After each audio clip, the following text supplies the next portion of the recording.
আউযু বিল্লাহি মিনাশ শাইতানির রাজিম।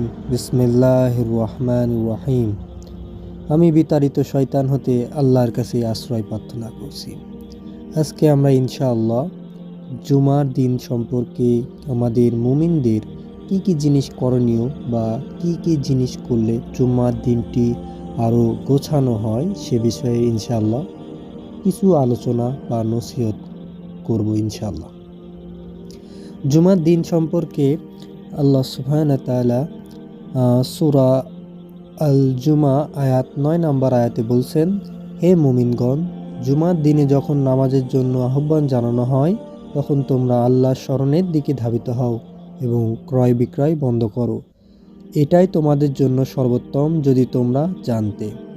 এখানে আল্লাহ সুবহানাহু ওয়া তাআলা বলছে, যদি জুমার নামাজের জন্য কাউকে আহ্বান করা হয় সেক্ষেত্রে যদি আপনার ব্যবসা বা অন্যান্য কর্ম গুরুত্বপূর্ণ হয়ে থাকে সেটাকে আল্লাহ তাআলা সেটাকে ছেড়ে আপনার নামাজের দিকে অগ্রসর হতে আহ্বান করেছে।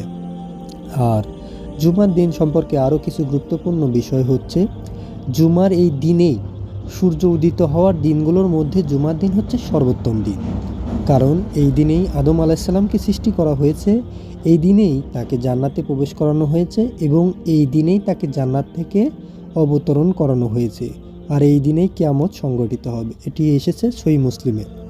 আবার জুম্মা সম্পর্কে বলা হয়েছে, যে ব্যক্তি জুমার দিন গোসল করে, সাধ্যমতো পবিত্রতা অর্জন করে, সুগন্ধি ব্যবহার করে, তারপরে মসজিদে যায় এবং দুজন ইমামের মাঝখান দিয়ে ফাঁক না করে সামনে বসে, তারপর তার নির্ধারিত অংশ নফল নামাজ পড়ে, ইমামের খুতবা চলাকালে চুপ থাকে, তার এই জুমা থেকে পরবর্তী জুমা পর্যন্ত আরও 3 দিনের গুনাহ মাফ করে দেওয়া হয়। সহিহ মুসলিমের মধ্যে এটা এসেছে।